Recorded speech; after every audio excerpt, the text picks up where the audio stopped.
Di sebuah sudut Depok, berdiri sebuah warung Padang yang terlihat seperti kebanyakan warung lainnya.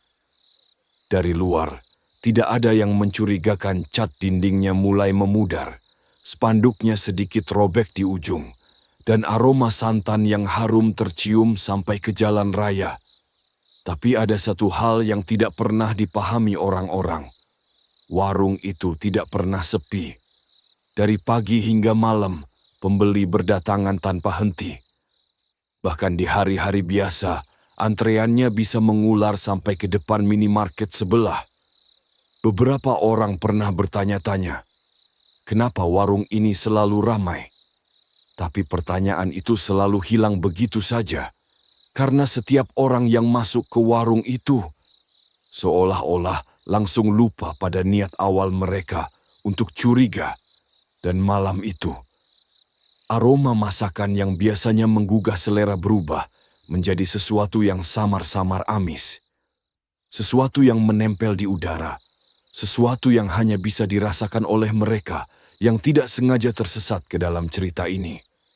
Karena kisah ini bukan tentang warung Padang yang enak, melainkan tentang perjanjian lama yang menagih bayaran. Dan cerita ini dimulai jauh sebelum Rani mengenal Hendra. Cerita ini bukan sekedar hiburan, tapi bisa jadi pelajaran atau peringatan. Sebelum lanjut, tekan tombol like, tulis komentarmu di bawah, dan subscribe, karena kisah nyata yang lebih mencekam sudah menantimu. Selamat datang di channel Otak Horor. Ceritanya kita mulai sekarang. 20 tahun yang lalu, Hendra hanyalah seorang pemuda sederhana. Ia bekerja sebagai pegawai gudang di sebuah pabrik kecil di Jakarta. Gajinya pas-pasan, tapi cukup untuk makan sehari-hari dan membayar kontrakan sempit yang ia tinggali bersama istrinya, Maya. Saat itu Maya sedang mengandung 7 bulan. Ia sering mengelus perutnya, membayangkan masa depan mereka sebagai keluarga kecil. Namun, masalah datang bertubi-tubi. Kontrakan menunggak 3 bulan. Utang menumpuk. Dan malam itu, Hendra menemukan sebuah surat dari bank di meja dapur. Rumah itu akan disita. Maya pingsan begitu mengetahui kabar itu. Hendra panik, menggendong istrinya keluar rumah untuk mencari pertolongan. Tapi saat ia berlari melintasi gang, lampu-lampu rumah tetangga padam satu persatu, seolah mengusir mereka. Ia hanya bisa duduk di pinggir jalan, memeluk istrinya yang lemah. Malam itu angin terasa lebih dingin dari biasanya. Merasa putus asa, Hendra berjalan meninggalkan kontrakan, sementara Maya beristirahat. Ia melangkah jauh, tanpa tujuan, sampai tiba di sebuah pasar malam yang setengah tutup. Di sanalah ia bertemu seorang lelaki tua bersorban hitam. Wajah lelaki itu keriput, matanya cekung, tapi tatapannya sangat tajam. "Kau ingin hidupmu berubah?" Hendra tertegun. Ia belum bicara apa-apa. Lelaki itu menyingkap kain merah kecil di depannya. Ada kotak kayu kecil, dipenuhi ukiran aneh. Saat kotak dibuka, Hendra melihatnya. Makhluk kecil, berambut panjang kusut, kulit mengering seperti jerami, dan mata yang seakan mengandung sesuatu yang hidup. "Ini jenglot," ujar lelaki itu. "Ia bisa memberimu apa yang kau inginkan." Hendra mundur selangkah. Makhluk itu menoleh, atau seolah menoleh, ke arahnya. "Apa syaratnya?" tanya Hendra gemetar. Orang tua itu tersenyum lambat. "Darah keluargamu, darah orang terdekatmu. Dan jika perlu, nyawa anakmu." Hendra merasa tubuhnya dingin. Ia ingin lari, tapi lelaki itu menahan lengan bajunya. "Walau kau pergi, dia tetap akan mengikutimu, karena dia sudah memilihmu." Hendra tidak tahu apa yang terjadi setelah itu. Kepalanya pusing, suara bisikan kecil memenuhi pikirannya, dan malam terasa seperti kabut yang menelan semuanya. Saat ia sadar, ia sudah berada di depan kontrakan, tanpa jenglot di tangan, tanpa kotak kayu. Tapi sejak malam itu, sesuatu berubah. Maya melahirkan beberapa minggu setelahnya. Anak pertama mereka meninggal tanpa sebab jelas. Dan pada hari ketiga setelah pemakaman, Hendra menemukan kotak kayu kecil itu di bawah ranjangnya. Sejak hari itu, hidup Hendra berubah. Warung Padang kecil yang ia buka mendadak ramai pelanggan esoknya, lebih ramai lagi. Maya yang awalnya bahagia mulai merasakan keanehan. Hendra sering pulang dengan pakaian bau dupa. Ia menyimpan pisau kecil dengan noda kering di gagangnya. Tubuhnya berubah, kadang kulitnya pucat, kadang matanya cekung, kadang suaranya berubah serak dalam sekejap.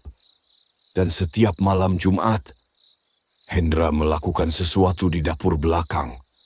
Saat itu Maya masih mencoba bertahan, tapi ketika anak kedua mereka meninggal tiba-tiba, Maya tahu itu bukan kebetulan. Ia pernah memergoki suaminya berbicara dengan seseorang di ruangan gelap, padahal tidak ada siapa-siapa di sana. Dan ia tahu ia harus pergi. Maya meninggalkan Hendra, pergi tanpa menoleh lagi. Dan setelah itu, Hendra menikah lagi. Lalu istrinya menghilang, ia menikah lagi. Lalu istri berikutnya meninggal karena sakit misterius. Sampai akhirnya, Hendra bertemu Rani. Rani datang ke Depok sebagai perempuan perantau dari Jawa Tengah. Usianya baru 24 tahun. Ia bekerja di sebuah toko pakaian kecil di pinggir Jalan Margonda, hidup hemat, dan tinggal di sebuah kos sederhana. Rani bukan gadis yang punya banyak impian. Ia hanya ingin hidup tenang, menabung sedikit demi sedikit, lalu membuka usaha kecil di kampungnya. Namun hidup tidak pernah berjalan sesuai rencana. Suatu sore, setelah pulang kerja, Rani merasa sangat lapar. Ia masuk ke sebuah warung Padang yang katanya terkenal. Enak aroma kuah, gulai menyeruak, membuat perutnya keroncongan. Ia memesan ayam gulai, sambal ijo, dan segelas es teh. Ketika ia duduk, seseorang menghampirinya, lelaki berusia sekitar 45 tahun. Tubuh sedikit berisi, rambutnya dipotong rapi. Dialah Hendra, pemilik warung ini. Sendirian aja deh. Oh, iya bang. Kerja di daerah sini? Iya, toko baju itu yang sebelah apotek. Percakapan itu sederhana, ringan, tidak mengganggu. Rani menilai Hendra orang baik, perhatian, ramah, bahkan sopan. Selama seminggu berikutnya, Rani beberapa kali makan di sana. Bukan karena harganya murah, tapi karena ia mulai merasa nyaman. Dan Hendra selalu muncul di setiap kunjungan, menawarkan tambahan lauk, menanyakan kabar, dan sesekali memberi potongan harga. Hanya butuh 2 minggu sebelum Hendra mengatakan sesuatu yang membuat Rani terpaku. Rani, kamu sendirian di kota ini? Aku juga sendiri. Kalau kamu mau, aku bisa jaga kamu. Rani tidak langsung menjawab. Tapi ketika Hendra berbicara pada malam berikutnya, tatapannya tampak tulus. Dan akhirnya, mereka menikah siri. Rani tidak tahu bahwa ia baru saja membuka pintu ke masa depan yang akan merubah hidupnya selamanya. Malam pertama pernikahan mereka adalah malam yang tidak pernah dilupakan Rani. Bukan karena indah, tapi karena aneh dan menyimpan ketakutan halus yang tidak bisa ia jelaskan. Kamar mereka dihiasi bunga-bunga yang tidak pernah ia lihat sebelumnya. Bukan mawar, bukan melati. Warnanya kusam, berbau tanah basah dan dupa. Di atas bantal terdapat kain putih dengan bercak kecoklatan. Rani mengira itu hanya kain lama. Setelah semuanya selesai dan Rani tertidur sebentar, ia terbangun mendengar suara kain digesek. Ia menoleh pelan dan melihat Hendra mengelap darah di spray dengan sapu tangan merah. Bukan membersihkan kasurnya, tetapi mengumpulkannya seperti benda berharga. Bang, kenapa disimpan? Gak usah khawatir deh, itu cuma tradisi keluarga. Ada sesuatu yang dingin merayap di tengkuk. Rani, tradisi keluarga apa yang mengumpulkan darah pengantin baru. Namun Hendra sangat lembut malam itu. Terlalu lembut. Ia mengusap kepala Rani berkali-kali sambil bergumam kecil. Rani tidak paham kata-katanya, tapi nadanya seperti doa atau mantra. Entahlah, ia ingin bertanya. Tapi Hendra menatapnya dengan senyum yang sulit ia baca. Senyum yang tidak sepenuhnya manusia. Hari-hari berikutnya terasa baik-baik saja. Rani membantu di warung. Hendra memperkenalkan Rani kepada karyawannya sebagai istri barunya. Semua orang tampak menyukainya. Tapi Rani mulai melihat hal-hal kecil yang tidak masuk akal. 1. Tidak ada lalat saat warung buka, padahal kuah, gulai, dan rendang terbuka. Namun setiap kali warung dibuka, meja bersih, tidak ada serangga sedikit pun. Tapi ketika warung tutup, 2. Sekalinya tutup, lalat muncul dalam jumlah tidak normal. Seolah sesuatu menahan mereka saat warung buka, lalu membiarkan mereka datang saat pelanggan pergi. 3. Ada ritual kecil sebelum membuka warung. Hendra selalu menempelkan kertas kecil di rolling door bagian dalam. Kertas itu digulung dan sedikit basah, seperti ada tetesan cairan. Rani pernah mencoba mengintip. Di dalamnya ada rambut dan titik merah kering 4. Bumbu inti hanya boleh dibuat oleh Hendra. Tidak ada yang boleh menyentuh panci besar di dapur belakang. Rani pernah mencium aroma yang sangat amis dari panci itu. Bukan amis ikan, bukan amis daging. Lebih seperti bau darah yang sudah dihangatkan. Suatu malam, saat Rani masuk ke dapur untuk mengambil sesuatu, ia melihat panci besar itu terbuka sedikit. Ia mendekat. Kuah panas berwarna keruh, seperti campuran santan dengan cairan gelap. Rani menelan ludah. Hendra muncul tiba-tiba dari belakang. "Jangan pernah buka panci itu. Aku cuma..." "Jangan." Nada suaranya tajam, matanya kosong. Rani membeku. Hendra menarik napas panjang, lalu kembali tersenyum lembut seperti biasa. "Maaf, aku cuma takut kamu kepanasan. Ayo keluar." Tetapi malam itu, Rani tidur dengan firasat buruk yang menusuk jantungnya. Malam itu, hujan turun pelan.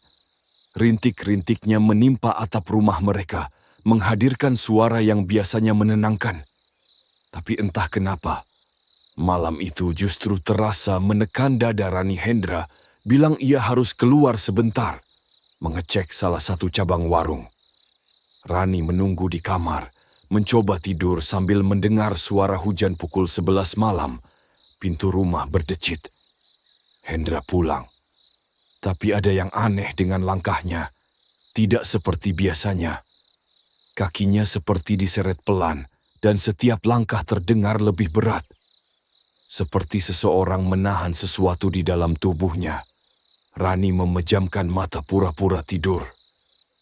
Ia mendengar suara Hendra menyalakan dupa. Aroma sedap malam tiba-tiba tercium.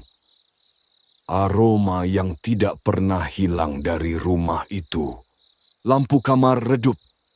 Rani bisa merasakan seseorang duduk perlahan di tepi kasur. Perlahan, ia membuka mata. Dan jantungnya serasa berhenti. Wajah Hendra. Berbeda, sangat berbeda. Rani tidak yakin itu manusia. Rambut Hendra panjang sampai ke dada, kusut dan hitam pekat. Kulitnya memucat, seolah kering tak bernyawa. Mata suaminya berubah seperti 2 lubang gelap tanpa cahaya. Dan bibirnya memanjang sedikit, seperti sesuatu yang merenggut bentuk aslinya. Rani ingin menjerit, tapi tubuhnya kaku. Makhluk itu mendekatkan wajahnya ke Rani. Sangat dekat. Nafasnya dingin, seperti angin kuburan malam hari. Rani. Suaranya serak, terdistorsi, bukan suara Hendra. "Kenapa kamu bangun?" Rani menahan napas. Dalam hitungan detik, wujud itu berkedip, dan Hendra kembali seperti biasa. Rambutnya pendek, matanya normal, wajahnya manusia. "Ada apa, Dek?" Aku lihat sesuatu. Kamu mungkin mimpi." Tapi Rani tahu itu bukan mimpi. Ia melihatnya dengan mata kepala sendiri. Sejak malam itu, Rani tidak pernah benar-benar tidur nyenyak lagi. Suatu siang, warung sangat ramai seperti biasa. Sambil melayani pelanggan, Rani melihat seorang perempuan berdiri di depan warung. Perempuan itu tampak pucat, seperti habis sakit lama. Pandangan matanya kosong, namun intens. Ia memanggil Rani pelan. "Kamu, istri barunya ya?" Rani tertegun. Perempuan itu tahu. "Iya, Bu. Istri. Hendra. Sudah berapa lama?" "Baru 3 bulan." Perempuan itu menarik napas panjang, seolah mencoba menahan sesuatu. "Namamu siapa?" "Rani." "Aku, Maya." "Ibu Maya," kata Rani tanpa sadar. Nama itu pernah disebut Hendra, katanya. "Istriku dulu sudah meninggal." Maya menatap Rani lama. Sangat lama, sampai Rani merasa seolah telanjang di depan tatapan itu. "Aku tidak mati, Rani. Tapi aku hampir mati berkali-kali." Rani mulai merinding. Maya meraih tasnya, membuka resleting perlahan, dan mengeluarkan buku nikah. Buku nikah asli, dengan nama Hendra and Maya. "Kamu istri keempat." Dunia Rani mendadak runtuh, tubuhnya lemas, wajahnya memanas, matanya berkaca-kaca. "Bu, kenapa dia bilang ibu sudah meninggal?" Maya menatap lantai. "Karena baginya, aku memang sudah mati." Ia menunduk, memperlihatkan bekas luka memanjang di tengkuknya, bekas yang tampak seperti cakar. Rani mundur selangkah. Apa yang dia lakukan?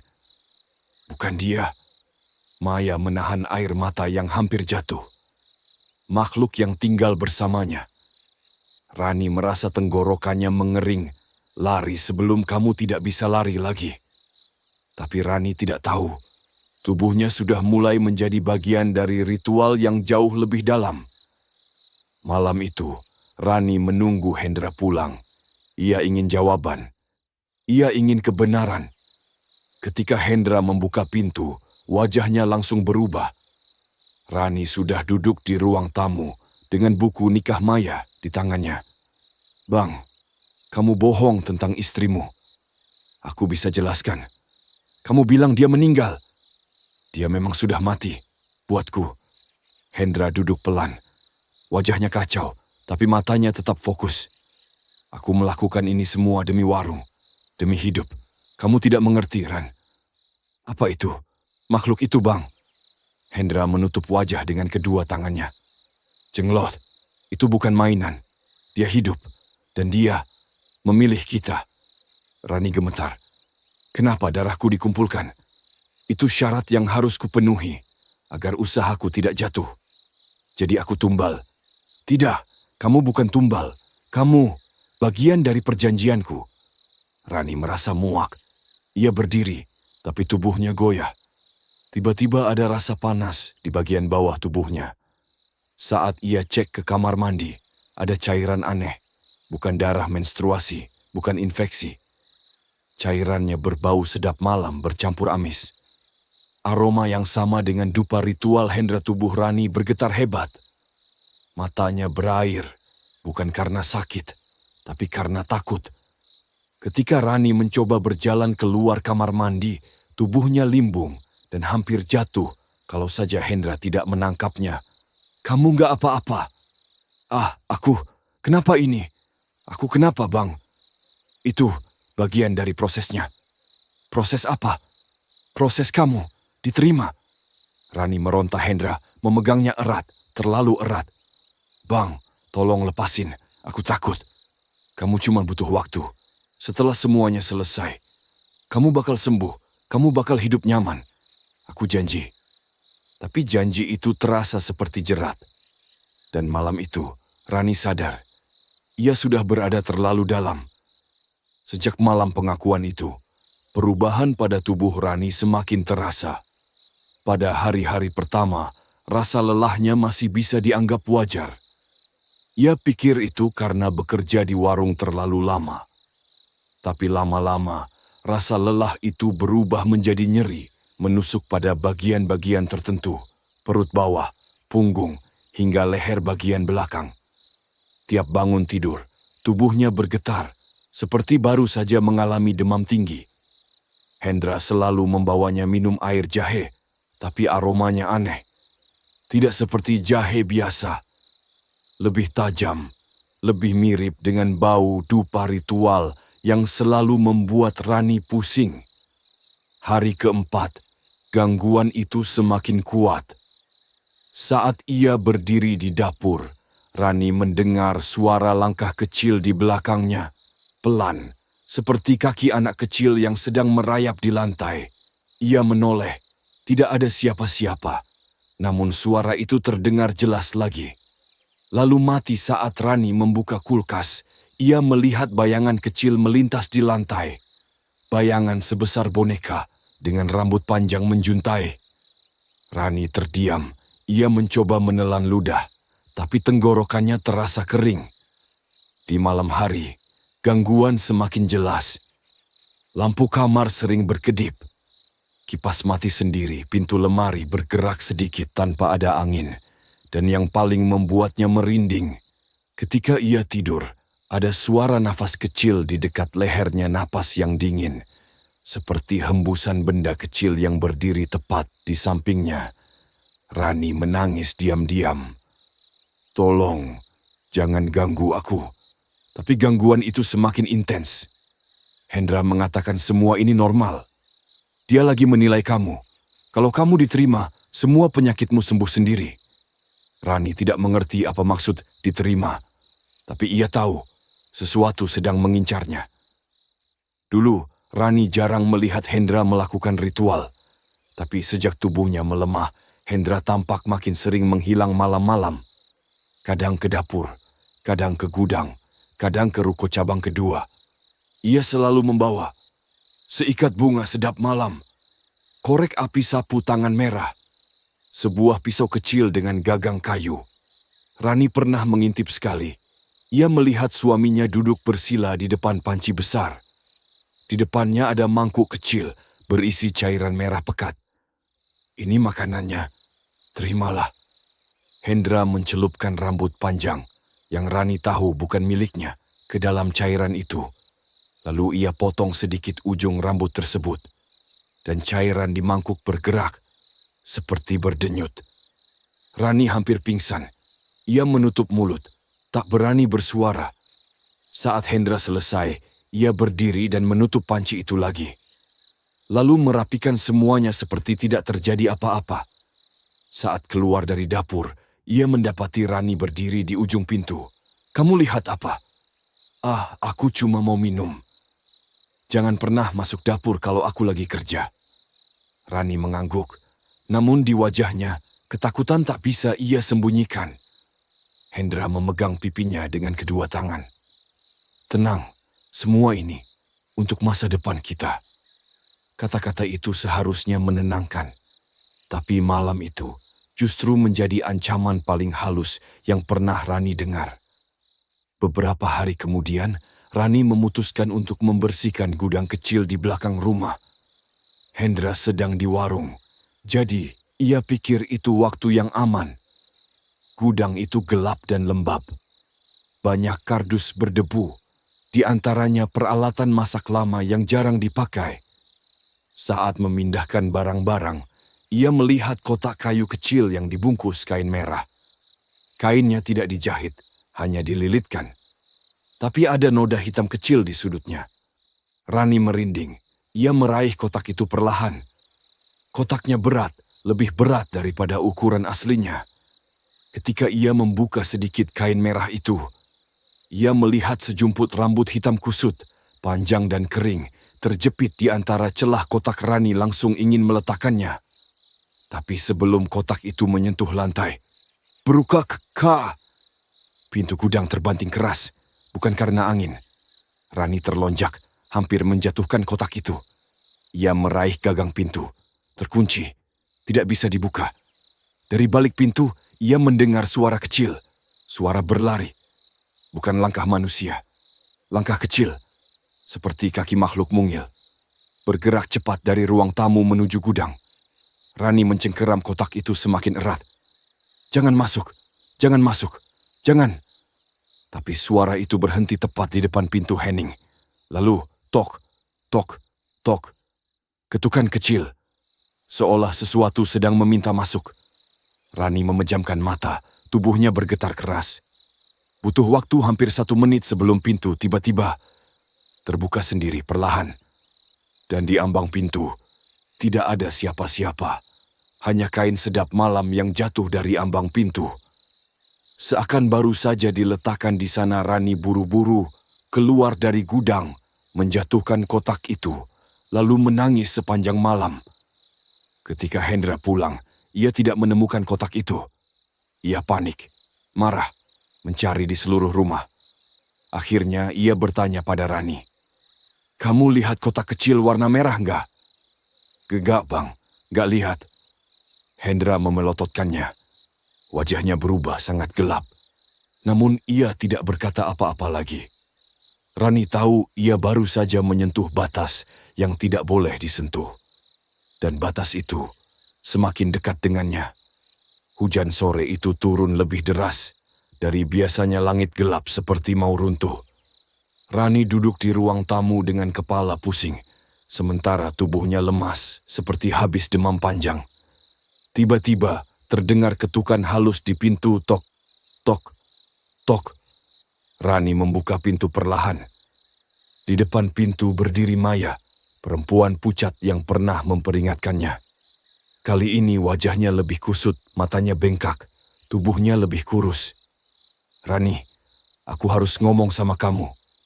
Rani mempersilahkannya masuk. Maya langsung duduk, tanpa bicara lama. Tangannya gemetar. Setelah memastikan pintu tertutup rapat, ia menatap Rani dengan pandangan dalam. "Kamu sudah mulai sakit ya?" Rani mengangguk pelan. Air matanya mengambang. "Itu tanda pertama." "Tanda apa?" "Tanda kalau jenglot itu sudah mulai suka sama kamu." Rani menutup mulutnya. Maya melanjutkan perlahan, seperti menceritakan luka lama yang tak pernah sembuh. "Dulu aku juga seperti kamu. Lama-lama tubuhku makin lemah.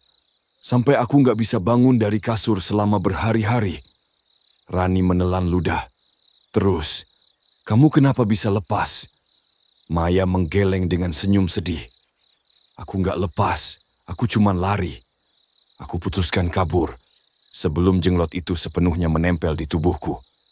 Rani memegang dadanya. Napasnya sesak. "Jadi, apa yang dia mau dari aku?" Maya mendekat sedikit. "Bukan cuma darahmu, tapi energimu, ruhmu, bagian yang paling lembut dari dirimu." Rani menggigil. "Kalau sudah masuk ke tubuhmu, kamu tidak bisa lepas. Kamu akan selalu sakit, selalu lemah, selalu merasa ada yang mengikuti kamu." Rani teringat suara langkah kecil itu. Napas dingin di leher. Bayangan merayap di dapur. Dan kalau sudah sampai tahap terakhir, suara Maya mengecil. "Kamu akan melihat Hendra berubah wujud setiap dia dekat dengan jenglot." Rani terdiam lama. Sangat lama. Lalu Rani tiba-tiba bertanya, "Kenapa kamu kembali ke sini sekarang?" Maya menggigit bibirnya. "Karena aku dengar Hendra buka cabang kelima." "Lalu?" "Artinya, dia butuh tumbal baru." Rani merasakan lututnya melemah. "Dan kamu, Rani, suaramu sudah dipilih." Setelah Maya pergi, kondisi Rani memburuk dengan cepat. Hari pertama, ia hanya merasa panas dingin. Hari kedua, punggungnya terasa seperti ditarik dari dalam. Hari ketiga, bagian tubuh tertentu mulai mengeluarkan cairan aneh yang tidak bisa dijelaskan. Hendra terus menenangkannya. "Nanti juga sembuh. Jangan ke dokter. Ini cuma penyakit biasa." Tapi Rani tidak tahan lagi. Ia diam-diam ke klinik tanpa permission dari Hendra dokter. Perempuan memeriksanya dengan sangat hati-hati, lalu tiba-tiba mengerutkan kening dalam. "Bu Rani, ini bukan infeksi biasa." "Terus, apa dok?" Dokter menatapnya lama. "Sangat lama. Secara medis, saya nggak bisa jelasin kondisi ini. Maaf, Tapi saya belum pernah lihat cairan seperti ini. Rani pucat. Maksudnya, saya kenapa, Dok? Dokter menelan ludah. Kalau kamu tanya ilmiahnya, aku tidak punya jawabannya. Rani mulai menangis. Dokter menepuk punggungnya. Ini bukan penyakit medis. Ada sesuatu yang di luar itu. Rani merasa seluruh dunia runtuh. Malam itu, Rani tidur lebih cepat karena tubuhnya sangat lelah. Ia merasa seperti baru saja berlari maraton, padahal seharian hanya di rumah. Di tengah tidur lelapnya, ia terbangun karena sesuatu. Bukan suara keras, bukan mimpi buruk, tapi ada sesuatu yang mengelus rambutnya. Pelan, teratur, seperti tangan kecil. Saat ia membuka mata, tidak ada yang tampak jelas di kamar. Tapi bau sedap malam sangat kuat, lebih kuat daripada biasanya. Seperti ada yang meletakkan seikat bunga tepat di bawah hidungnya. Rani bangkit perlahan, ia meraih lampu tidur. Ketika lampu menyala, Rani melihat sesuatu bergerak cepat di bawah meja rias. Bayangan kecil, setinggi lutut, dengan rambut panjang kusut menjuntai sampai lantai makhluk itu menoleh pelan. Matanya merah kecil, memantulkan cahaya lampu. Rani menjerit keras, namun suara itu hanya keluar di dalam kepalanya. Makhluk itu merayap cepat, lalu lenyap di balik tirai. Rani jatuh terduduk, tangisnya pecah. Kenapa? Kenapa ini terjadi ke aku? Pada saat itu, pintu kamar terbuka. Hendra berdiri di sana dengan wajah datar. Kamu lihat dia? Bang, tolong. Aku takut. Kalau kamu lihat, berarti kamu memang sudah dipilih. Rani menggeleng keras. Aku nggak mau. Aku nggak mau dipilih. Terlambat. Hendra menunduk sedikit, lalu menatap Rani dalam-dalam. Malam ini, dia akan semakin dekat. Dan di belakang Hendra, di lorong gelap rumah itu, Rani melihat dua mata merah kecil mengintip di balik pintu gudang. Bukan ilusi, bukan mimpi. Itu nyata, dan itu berarti ritual besar selanjutnya sudah dekat. Sejak malam itu, Rani tidak bisa tidur dengan tenang. Setiap kali ia memejamkan mata, ia merasakan sesuatu bergerak di ujung kasur. Kadang kecil, kadang terasa lebih berat. Suatu malam, saat lampu sudah dimatikan, Rani merasakan sesuatu menyentuh kakinya. Pertama seperti rambut panjang yang menyapu kulit. Lalu seperti jari-jari kecil yang dingin. Perlahan merayap dari mata kaki, naik ke betis. Jangan, jangan. Rani menutup mulutnya agar Hendra tidak dengar. Ia merasakan sentuhan itu semakin naik, semakin jelas. Ketika ia berani mengangkat selimut sedikit, ia melihatnya sebuah makhluk kecil. Tubuhnya kering seperti mumi. Rambutnya panjang menjuntai ke lantai. Mata merah kecilnya menatapnya tanpa berkedip. Dan makhluk itu memegang betisnya, jari-jarinya tajam seperti kuku panjang yang mengering. Rani ingin berteriak, tetapi suaranya terkunci. Makhluk itu mendekatkan wajahnya ke kakinya, seperti mencium aroma tubuh Rani. Seolah sedang memilih bagian mana yang paling ia sukai. Rani hanya bisa menahan air mata. Tubuhnya membeku. Makhluk itu mendesis pelan, seperti suara bayi yang baru belajar bernapas. Perlahan, ia menghilang merayap ke bawah ranjang. Ketika Hendra masuk dan menyalakan lampu, jenglot itu sudah hilang. Tapi bekas cengkeramannya terlihat jelas di kaki Rani. 3 hari setelah kejadian itu, kondisi Rani mencapai titik terburuk. Tubuhnya semakin berat setiap bangun tidur. Terkadang ia merasa seperti ditarik ke bawah kasur. Keringat dingin menetes dari seluruh tubuhnya, walau udara sedang panas. Saat membantu Hendra di warung, Rani tiba-tiba pingsan. Pelanggan panik. Hendra membawanya ke kamar belakang, membaringkannya di kasur tipis. Rani kembali sadar dalam keadaan tubuh lemas luar biasa. Saat membuka mata, Ia melihat Hendra duduk di sampingnya sambil mengelus rambutnya. Besok kita buka cabang baru lagi. Cabang kelima. Rani ingin bicara, tapi dadanya terasa sesak. Hendra tersenyum kecil. Makanya kamu harus kuat. Kamu harus bertahan sampai malam pembukaan. Rani tidak mengerti. Kenapa? Aku harus bertahan. Hendra menghela napas panjang. Karena setiap cabang baru ada proses yang harus dilewati. Dan proses itu membutuhkan energi seseorang yang sudah dipilih. Rani menangis. Jadi, aku yang jadi tumbal? Bukan tumbal, kamu itu wadah. Kata itu membuat seluruh tulang belakang Rani merinding. Wadah? Wadah apa? Hendra berdiri, menutup pintu kamar, dan dari balik jaketnya, ia mengeluarkan kotak merah yang pernah dilihat. Rani di gudang kotak itu bergetar, seperti ada sesuatu hidup di dalamnya. Dia sudah tidak sabar. Rani meraung lirih dalam hati. Hendra menunduk, menatap kotak itu seperti ayah kepada anaknya. Malam besok, dia akan memilih rumah barunya. Rani menutup wajah. Tidak, tidak. Ia tidak mau menjadi rumah bagi makhluk itu. Malam sebelum pembukaan cabang baru, Rani duduk di kamar dengan tubuh gemetar, nafasnya pendek. Ia terus memandang bekas cengkeraman makhluk itu di kakinya. Ia tahu, ia tidak punya banyak waktu. Tiba-tiba, tok, tok, tok. Pintu belakang rumah diketuk. Rani bangkit dengan susah payah, berjalan pelan ke dapur, lalu membuka pintu. Di luar, berdiri Maya. Tapi bukan Maya yang sama seperti sebelumnya. Kali ini ia terlihat lebih tegas. Ada sesuatu yang berbeda di tatapannya. Bukan ketakutan, tapi keberanian bercampur dendam. Rani, aku datang buat ambil kamu. Rani memeluknya sambil menangis. Bu Maya, aku takut. Jenglot itu, dia makin dekat. Maya menatap Rani dengan penuh tekad. Aku tahu, karena dulu aku di posisimu. Tapi aku tidak mau kamu berakhir sepertiku. Rani menghapus air matanya.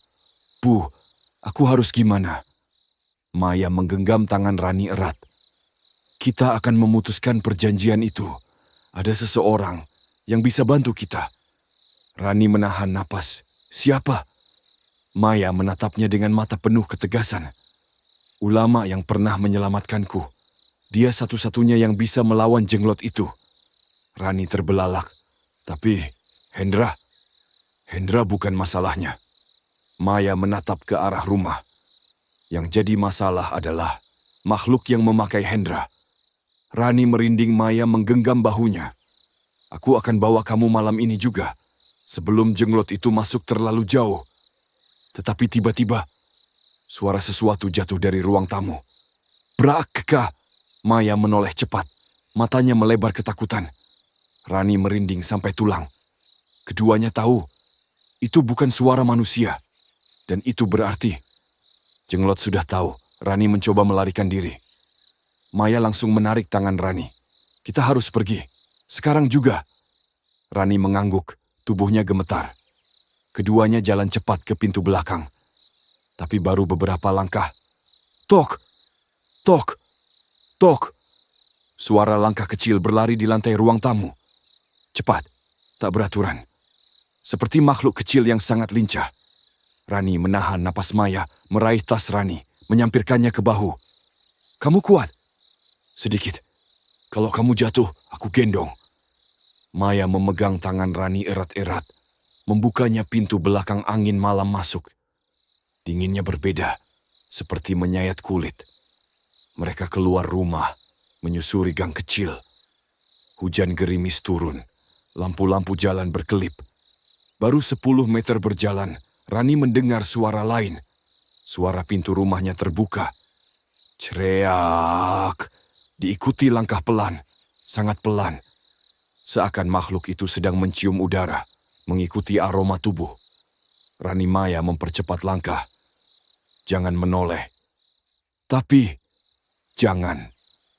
Mereka terus berjalan, hingga akhirnya mencapai jalan besar.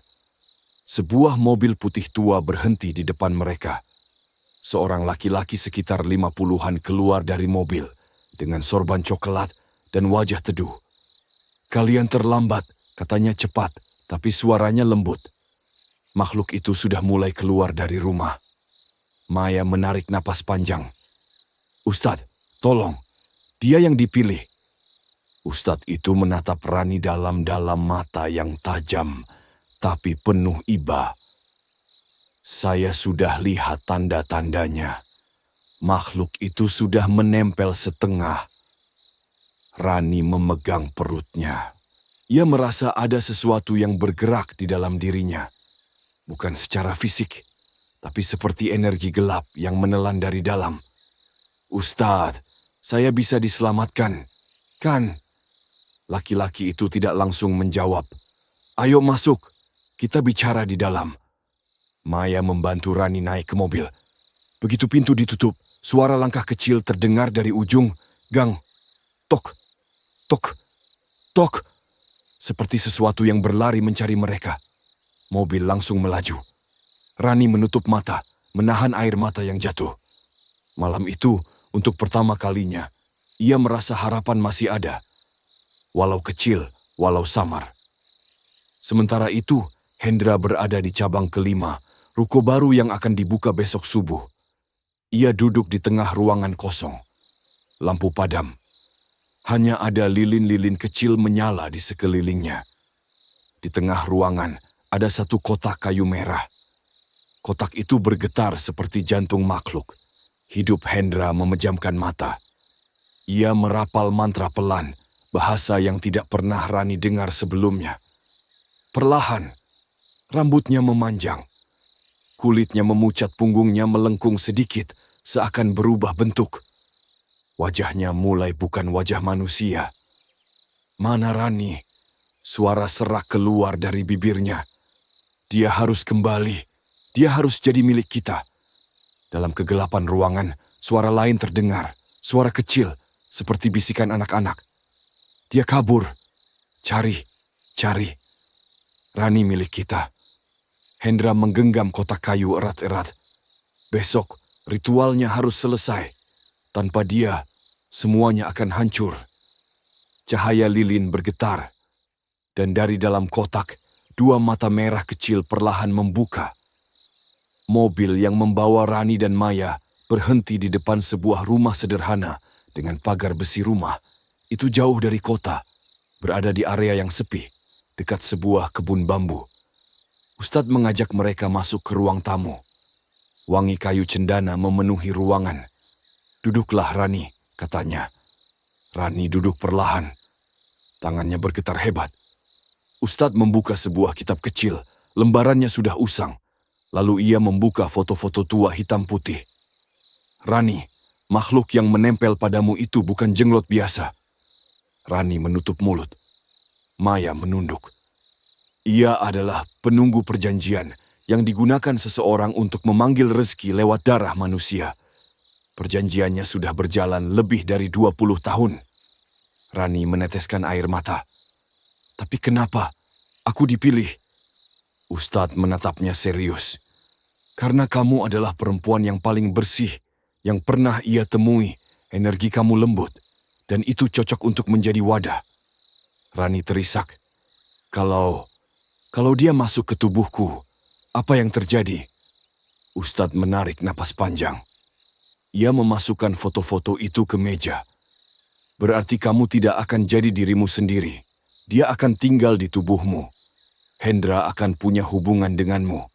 Bukan sebagai suami, tapi sebagai penjaga perjanjiannya. Dan kamu akan perlahan kehilangan kesadaran. Seperti tidur panjang, sampai kamu hanya jadi rumah baginya." Rani menangis keras. Maya merangkulnya. "Makanya kamu harus berjuang hari ini juga. Kita harus putuskan perjanjian itu." "Tapi, bagaimana caranya?" "Hanya ada satu cara." Ustadz menatap mereka serius. "Kita harus berhadapan langsung dengan makhluk itu. Dan dengan Hendra." Jantung Rani serasa berhenti. "Malam ini, kamu harus kembali ke ruko, cabang kelima." Rani menahan napas. Di sanalah perjanjian itu paling kuat. Jika tidak diputus, Besok subuh kamu tidak akan kembali sebagai manusia. Maya menggenggam tangan Rani. Kita kembali bersama. Kali ini, kita tidak akan biarkan dia menyentuhmu lagi. Rani mengangguk kecil meski tubuhnya gemetar hebat. Malam itu, di balik ketakutannya, ada secercah harapan kecil. Dan harapan itu akan diuji di tempat yang jadi sumber semua kegelapan, ruko cabang ke-5. Malam itu, langit Depok, sesuram kabut gerimis turun tipis, membuat cahaya lampu jalan terlihat berpendar. Maya memarkir mobil jauh dari ruko cabang ke-5. Mereka tidak ingin Hendra tahu. Mereka datang ruko itu berdiri gelap di ujung blok. Lampu-lampu ruko lain sudah padam. Hanya ruko ke-5 yang redup, seperti menahan cahaya sendiri. Saat Rani turun dari mobil, ia merasakan hawa dingin menyelusup dari ujung kaki, napasnya berembun. Padahal udara tidak sedingin itu. Ustadz, apa benar kita harus masuk? Iya Rani, makhluk itu menunggumu di dalam. Maya memegang bahu Rani kuat-kuat. Aku di belakangmu, jangan takut. Mereka berjalan perlahan menyusuri trotoar. Semakin dekat ke ruko itu, semakin jelas aroma sedap malam, campur bau amis yang menyesakkan dada. Pintu ruko tidak terkunci. Ustadz mendorongnya perlahan. Crea ake. Di dalam, suasana begitu sunyi. Tidak ada lampu. Hanya nyala lilin-lilin kecil di lantai, membentuk lingkaran besar. Di tengah lingkaran itu, duduk Hendra. Mata terpejam, tubuhnya tegak. Di depannya, kotak kayu merah terbuka sedikit. Ketika pintu terbuka penuh, Hendra mengangkat wajah matanya. Bukan lagi mata manusia. Akhirnya kalian datang. Rani mundur satu langkah. Maya berdiri melindunginya.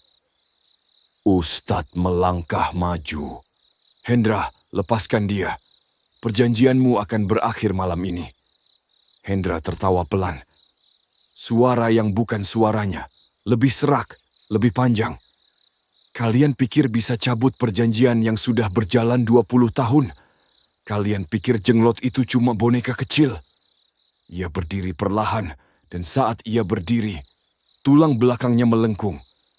Rambutnya tumbuh cepat turun ke bahu. Kulitnya memucat seperti kertas basah. Rani menahan napas. Inilah wujud yang pernah ia lihat. Makhluk yang memakai tubuh suaminya. Rani, kamu harus kembali. Dia memilihmu. Dari dalam kotak kayu, sesuatu bergerak. Krek, krek. Sebuah tangan kecil, kurus, berwarna hitam keabu-abuan, merayap keluar. Jenglot itu mulai bangkit. Ustadz membaca sesuatu dari kitab kecilnya bahasa Arab yang panjang. Turunnya berat, suara yang membuat ruangan bergetar kecil. Hendra mengerang marah. Berhenti, kulitnya mulai merekah, matanya merah penuh darah. Kalian tidak boleh mengambilnya. Jenglot melompat keluar dari kotak. Tubuhnya kecil, tetapi gerakannya cepat seperti hewan liar. Ia bergerak seperti bayangan. Rambutnya menyapu lantai. Matanya menyala merah dan kini ia menatap Rani. Langsung, seperti mengenali wadah yang sudah ia pilih. Jenglot bergerak cepat menuju Rani. Maya berteriak, "Ustadz, dia datang!" Ustadz mengangkat tangannya, membaca ayat lebih keras lagi. Suara lantunan itu membuat jenglot terhenti sejenak. Tubuhnya bergetar, merunduk, seperti terbakar suara itu. Tapi hanya sesaat. Jenglot melompat ke samping, menghindari bacaan Ustadz. Ia berputar mengitari lingkaran lilin, mendekat ke sisi lain. Rani mundur panik, nafasnya tersengal. Tubuhnya lemah. Maya menariknya. "Pegang aku, jangan jauh dari Ustadz." Tiba-tiba jenglot melompat ke arah Ustadz, menahan dengan tangan kirinya sambil membaca ayat yang lebih kuat. Jenglot memekik. Suara kecil, nyaring, seperti bayi yang tersiram air panas. Tapi jenglot tidak mundur. Ia bergerak cepat lagi, menghindari bacaan, mencoba mendekati Rani dari bawah meja. Rani melihatnya. Ia menjerit, Ustadz! Ustadz mengangkat tongkat kayu kecil dari tasnya, dibacakan doa padanya. Ketika Jenglot mendekat, Ustadz menghentakkan tongkat itu ke lantai. Dum! Suara itu menggema, seperti memukul ruang kosong. Jenglot terpental sedikit, tapi tidak jauh. Hendra atau makhluk yang memakai tubuhnya melangkah maju sambil menunduk. Berhenti, Ustadz. Perjanjian ini tidak bisa diputus. Dia milik kami. Wajah Hendra semakin berubah. Hidungnya memanjang. Mata hitamnya membesar. Sekujur tubuhnya seperti berubah ke bentuk lain yang lebih kecil, lebih mengerikan.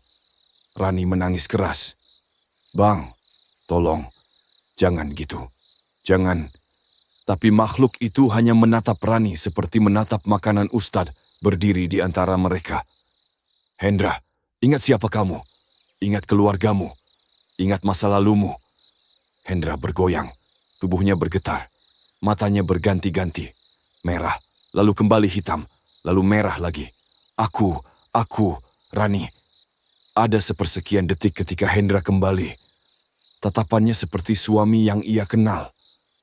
Rani lari. Tapi Jenglot memekik keras, dan tubuh Hendra kembali diambil alih Maya, membawa Rani ke belakang Ustadz. Ustadz membaca ayat pemutus perjanjian. Ayat khusus yang jarang diketahui. Ruangan bergoyang. Lilinnya padam satu persatu. Jenglot meronta. Memukul lantai. Melompat ke dinding. Hendra menjerit keras. Suara itu bukan suara manusia. Ustadz terus membaca, semakin cepat, semakin kuat. Dan Jenglot mulai mengecilkan tubuhnya, seperti tertekan kekuatan yang tidak terlihat. Tiba-tiba Jenglot melompat ke arah Rani. Maya melempar tubuhnya sendiri ke depan, menahan Jenglot dengan tangannya. Krek! Suara tulang kecil retak. Jenglot menggigit tangan Maya. Maya menahan jeritan. Lanjutkan, Ustadz! Ustadz membaca ayat terakhir. Sebuah ayat pemutus. Ketika ayat itu selesai, Jenglot terlempar ke udara. Tubuhnya bergetar seperti terbakar. Ia memekik. Oh! Dan tiba-tiba, cahaya putih meledak dari tongkat Ustadz.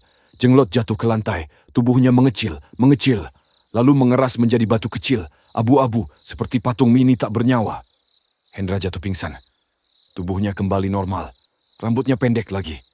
Kulitnya kembali seperti manusia. Rani menangis keras, memeluk Maya. Bu, kita selamat? Ustadz duduk lelah. Nafasnya berat. Belum, kita harus musnahkan ini semua sebelum fajar. Fajar hampir datang. Langit masih gelap, tetapi mulai memudar. Ustadz mengumpulkan semua benda ritual. Kotak merah. Rambut sapu tangan dengan bercak panci bumbu utama, dan Jenglot yang sudah jadi batu kecil. Semua diletakkan dalam lingkaran doa. Rani berdiri di belakang, tubuhnya masih gemetar. Tapi untuk pertama kalinya dalam berbulan-bulan, ia merasa bisa bernapas. Ustadz membaca doa pemutus terakhir. Ketika doa selesai, Jenglot batu itu retak. Krek, krek. Lalu pecah menjadi serpihan kecil. Hendra sadar perlahan. Ia menatap Rani dengan mata berkaca-kaca. Aku minta maaf. Rani tidak bisa berkata apa-apa. Ia hanya menangis. Maya mendekat, memegang tangan Rani. Sudah selesai, kamu aman. Warung-warung Hendra perlahan sepi dalam minggu-minggu berikutnya. Cabang-cabangnya tutup. Rezeki yang datang dari jalan gelap. Pergi bersama perjanjian yang dihancurkan. Rani kembali sehat. Tidak ada lagi gangguan. Tidak ada lagi langkah kecil di malam hari. Tidak ada lagi bau sedap malam yang menghantuinya Hendra. Ia kembali menjadi orang biasa. Tidak kaya. Tidak punya warung besar. Tapi ia hidup sebagai manusia. Dan kadang menjadi manusia lebih penting daripada menjadi kaya. Rani memulai hidup baru. Lambat, tenang, dan tanpa bayangan gelap di belakangnya lagi. Cerita mereka bukan cerita sempurna. Tapi itu adalah akhir yang paling manusiawi, akhir di mana gelap benar-benar pergi. Dan fajar kembali menyala. Ia menatap Rani dengan mata berkaca-kaca. Aku minta maaf. Rani tidak bisa berkata apa-apa. Ia hanya menangis. Maya mendekat, memegang tangan Rani. Sudah selesai, kamu aman. Warung-warung Hendra perlahan sepi dalam minggu-minggu berikutnya. Cabang-cabangnya tutup. Rezeki yang datang dari jalan gelap pergi bersama perjanjian yang dihancurkan. Rani kembali sehat. Tidak ada lagi gangguan. Tidak ada lagi langkah kecil di malam hari. Tidak ada lagi bau sedap malam yang menghantuinya. Hendra, ia kembali menjadi orang biasa. Tidak kaya, tidak punya warung besar. Tapi ia hidup sebagai manusia, dan kadang menjadi manusia lebih penting daripada menjadi kaya. Rani memulai hidup baru, lambat, tenang, dan tanpa bayangan gelap di belakangnya lagi. Cerita mereka bukan cerita sempurna, tapi itu adalah akhir yang paling manusiawi, akhir di mana gelap benar-benar pergi. Dan fajar kembali menyala. Terima kasih sudah menonton video dari awal sampai akhir. Jangan lupa like, komen, subscribe, dan jangan lupa nyalakan loncengnya supaya tidak ketinggalan cerita seram lainnya.